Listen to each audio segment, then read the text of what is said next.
You're listening to the Business and Life Podcast, where 7 days a week, proven entrepreneurs share their success stories, failures, and give you true value on how you can build a great business and an awesome life. With your host, Mike Olivas. Hey guys, I'm usually coming in hot, but today I think I need to come in real. My 13-year-old national group travel company was pretty much close to shutting down. I've somehow turned a negative into a positive, but it took about a week straight worth of strategy since all this has gone down. My team and I put together an 11 series best of episode, which I call Coping with COVID in Business and Life. Business owners and employees are going through dire times right now.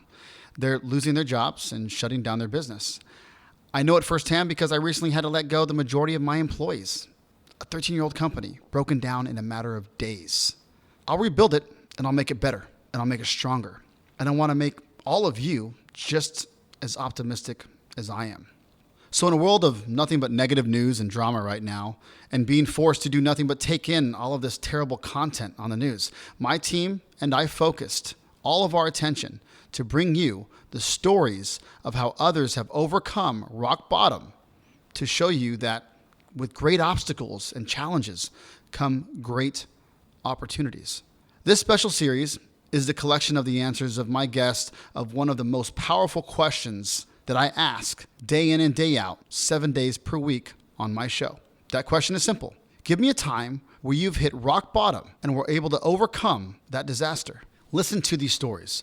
Realize that it's a part of the journey and understand that you are not alone. And rolling up your sleeves is nothing new to you. Listen, learn, and get to work. You got this, Life Nation. Now go get it done. If you're growing your business and then you take a step back, that's rock bottom for that particular instance in time, right? Right.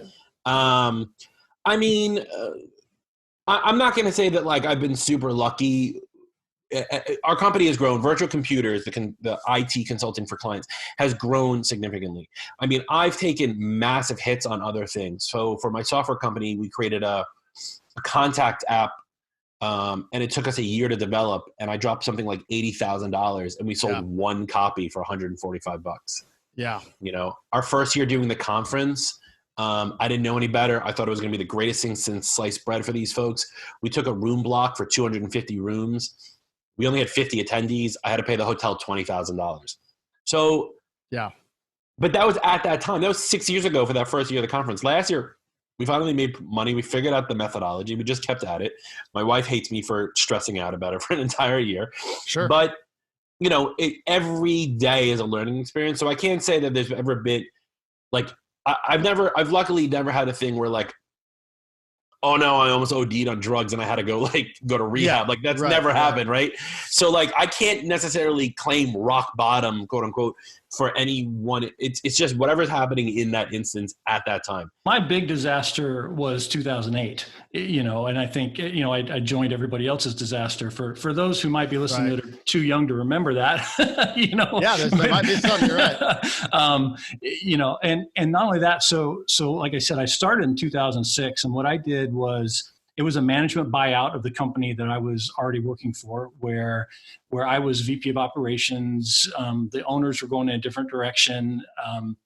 We were a small web shop, and I wasn't quite happy that, you know, their business strategy was don't cost us money and you guys can keep your jobs, you know, and so just self-sufficient, and that just wasn't really good enough. So we started talking. Anyway, long story shorter, when you take over and it's yours and it's so exciting and you're ready to go, you know, of course, everything's going to go according to plan.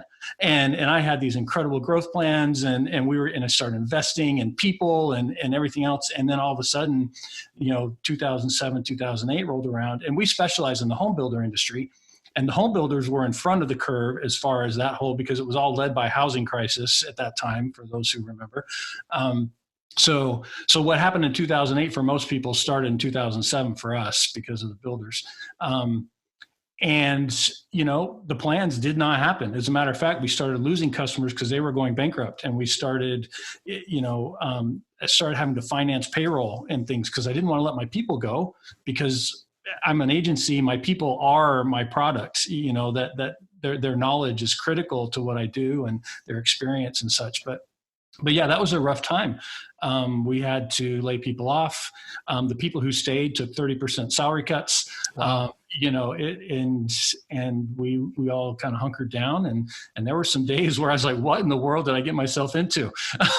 Just kind of trying to figure that out. So yeah, I mean, I've got some bruises still from that, I think, and such, but it definitely changed the way I view my business forever. Hey guys, Michael Levis here. I've cut my coaching rates nearly in half, and I've added some time to my daily calendar to help you, our listeners, with your business in this time of need.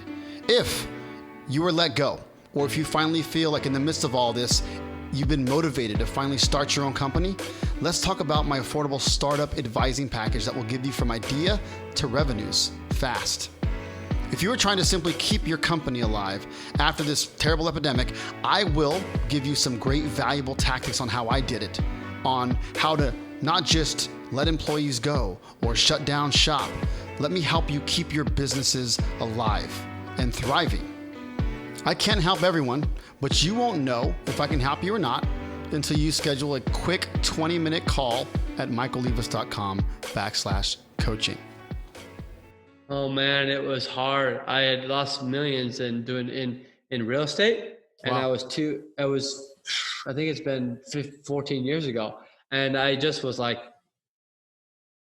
didn't know who I was anymore. I had placed all my value on a human being as having, if I had money, I was successful. If I had this, I was successful. All ideas about outside external validation, and when those external validations started to fall apart, I thought I was worthless and not good enough. And but it gave me an opportunity to reinvent myself and go, what do I really love? And what I love is coaching, speaking, sharing, and transformation. So I basically doubled down into that and started really, really going in there. And I was like, this is what I love. And then one stepped into another speaking engagement, and it grew to the biggest stage in the world. And but it was very hard. And what I learned from it is that persistence. It's just persistence, consistent persistent. People take a lot of one of the worst areas, and Grant Cardone talks about this, is like just taking action, like normal action. Every day someone takes a little bit of action. Those are the worst kind, because they're just kind of taking this normal action and they think they're moving forward. But the thing but they're not. They have no bar against the amount of action it actually takes on the things that matter. So the winning formula or ingredients is, like Frank Kern said and Grant Cardone, is you combine those. You get clarity, aka if you pay a coach who knows what they're doing, who's been there before, and to find out what areas to put action on. Then what you do is you take massive action in those specific areas over and over again until it works. But if you don't know where to put the attention because you're trying to figure out yourself, you're screwed. If you take normal action in those areas, you won't take off. But it's a little bit like a stopped train. It's like it takes energy to get the train moving. But once the train is moving, it's got momentum. You can then start to put systems in place and everything else in ramp. A couple of years ago, before I produced and my current film, which is going to be out soon, I had worked on another film, which I spent years on. This was right after the first film that I produced that came out, called The Midnight Man.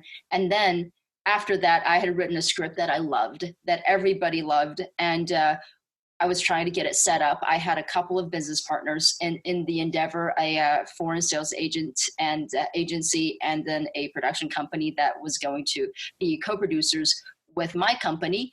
And we had worked, and this is something I poured my heart into, and we had gotten to the point where we had attached several, big name actors to the script. So this was going to be my breakout, like we had Ron Perlman and Carrie Elways, attached to the script. And the budget was supposed to have been generated by pre-sales off of their names. And in theory, it should have all worked.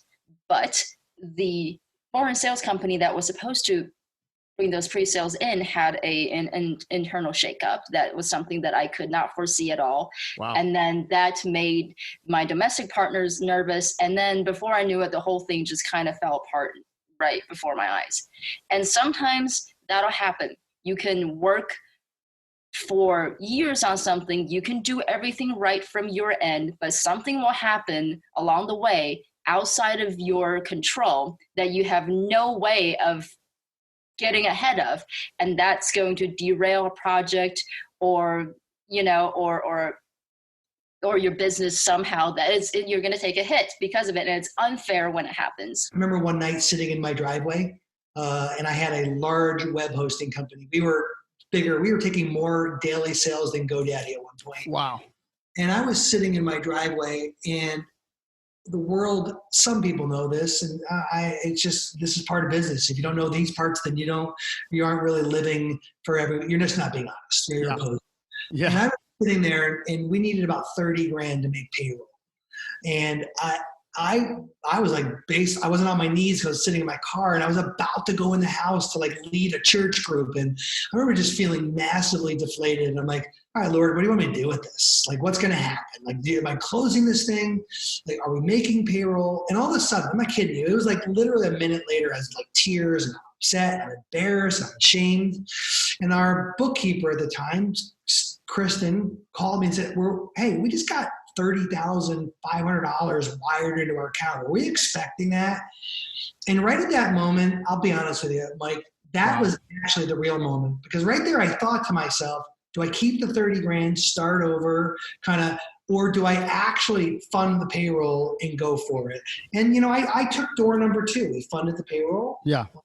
And that was the big decision right there. I'll tell you, the big decision wasn't whether the $30,000 came in. It was which path do I go, right? There's 2 roads. Which one do you travel? And I went in the house that night, led group, probably don't remember a darn word I said. It was probably awful.